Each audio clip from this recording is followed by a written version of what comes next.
In the heart of Rome lies Vatican City, the smallest country in the world, yet one of the most influential. It is the spiritual and administrative center of the Roman Catholic Church and home to His Holiness Pope Francis, the 266th successor of St. Peter. Pope Francis, born Jorge Mario Bergoglio in Buenos Aires, Argentina, made history when he became the first pope from the Americas and the first Jesuit pope in 2013. Even though he might be dead now, he was one of the most beloved people. His humility, compassion, and focus on social justice have captured the hearts of millions around the world. The office of the Pope, known as the Papacy, dates back nearly 2,000 years. According to Catholic tradition, St. Peter, one of Jesus Christ's apostles, was the first bishop of Rome and the very first pope. Since then, a continuous line of successors has served as the spiritual leader of over 1 billion Catholics. But how is a pope elected?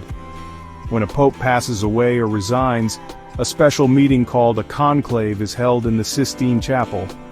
Cardinals from around the world gather in prayerful secrecy, casting their votes until one man receives a 2/3 majority.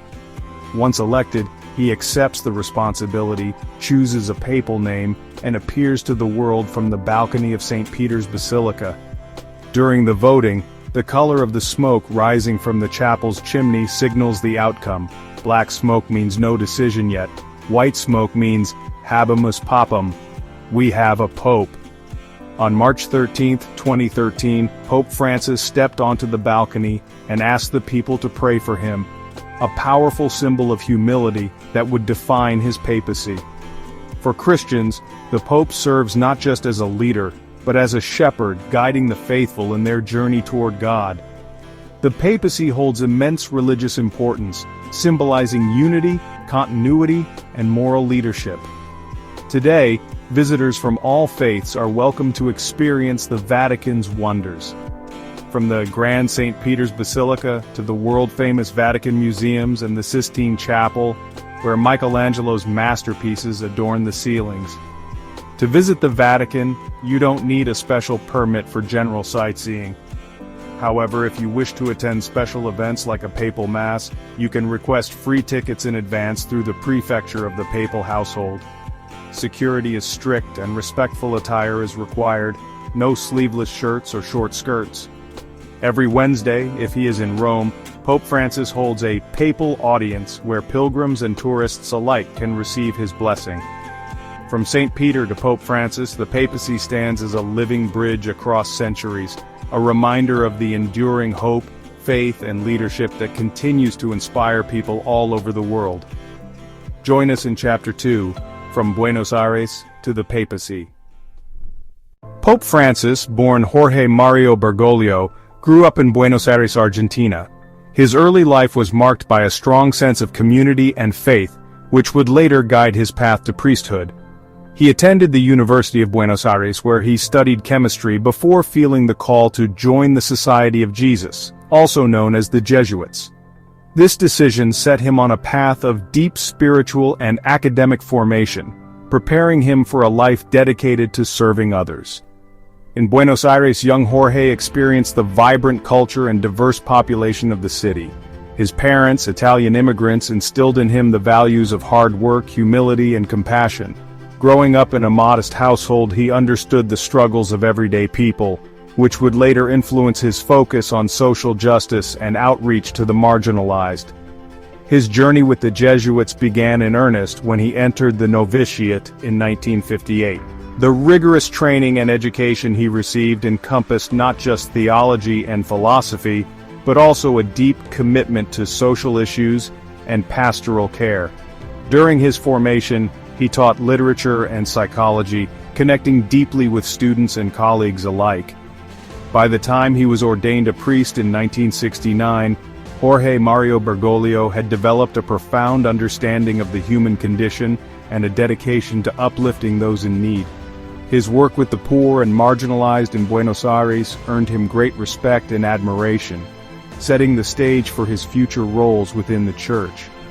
In 1992, he was appointed Auxiliary Bishop of Buenos Aires, and later became the Archbishop in 1998.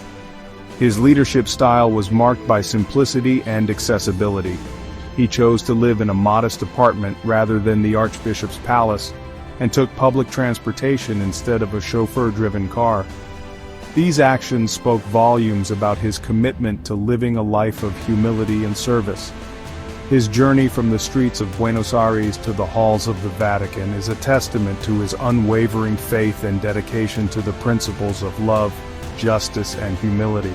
It is this remarkable journey that prepared him for the immense responsibilities and challenges of the papacy. As we continue to explore the life and legacy of Pope Francis, we will see how his early experiences and Jesuit formation have shaped his approach to leadership and his vision for a more compassionate and just world. Join us in Chapter 3, The Jesuit Influence in Early Ministry. After joining the Jesuits, Jorge Mario Bergoglio underwent rigorous training and education.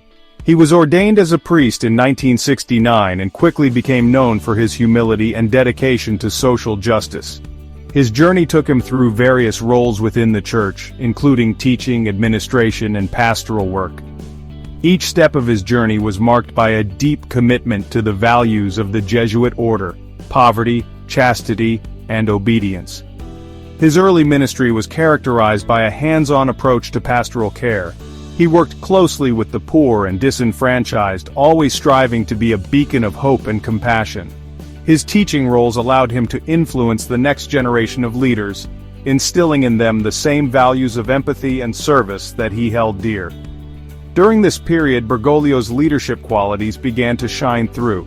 He was appointed as the Provincial Superior of the Society of Jesus in Argentina in 1973, a position that allowed him to shape the direction of the Jesuit community in the country. His tenure was marked by a focus on social justice and outreach, aligning the Jesuit mission with the needs of the marginalized. Bergoglio's commitment to the Jesuit principles also led him to take bold stands on various social issues. He was vocal in his opposition to political corruption and economic inequality, advocating for policies that would benefit the most vulnerable in society. His fearless stance on these issues earned him both admiration and criticism, but he remained steadfast in his convictions. As we continue to explore the life and legacy of Pope Francis, it becomes clear that his Jesuit formation was not just a phase but a foundational element of his identity. It shaped his approach to leadership, his vision for the Church, and his unwavering commitment to social justice. Join us in Chapter 4, Transformative Reforms and Teachings. Since becoming Pope in 2013, Pope Francis has initiated several significant reforms within the Catholic Church. His papacy has been marked by a relentless pursuit of change, aimed at addressing some of the most pressing issues facing the Church today. One of the most critical areas of focus has been the clerical abuse crisis. Pope Francis has taken unprecedented steps to hold the Church accountable, implementing stringent measures to protect the vulnerable and ensure justice for victims.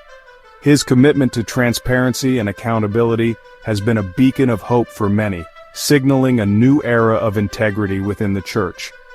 Financial transparency has also been a cornerstone of his reforms. Recognizing the need for greater accountability, Pope Francis has introduced measures to overhaul the Vatican's financial systems. By promoting ethical financial practices and rooting out corruption, he has worked tirelessly to restore trust in the Church's administration. The role of women in the Church has been another area where Pope Francis has sought to bring about change. He has advocated for greater inclusion and recognition of women's contributions, appointing women to significant positions within the Vatican and encouraging broader participation in church leadership. His efforts to elevate the role of women have been seen as a crucial step towards a more inclusive and equitable church. Pope Francis's teachings have also had a profound impact on the global stage. His encyclicals, such as Laudato Si on environmental stewardship and Fratelli Tutti on social friendship, have resonated far beyond the confines of the Church. Laudato Si calls for a collective responsibility to protect our common home, urging action against climate change and environmental degradation. Fratelli Tutti emphasizes the importance of social friendship and solidarity, advocating for a world where everyone is treated with dignity and respect. His leadership style, characterized by simplicity and directness, has endeared him to many.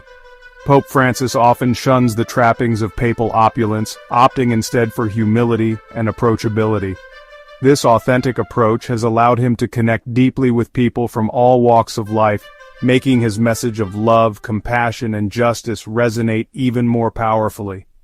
As we continue to explore the life and legacy of Pope Francis, it becomes evident that his reforms and teachings are not just about changing the Church, but transforming the world.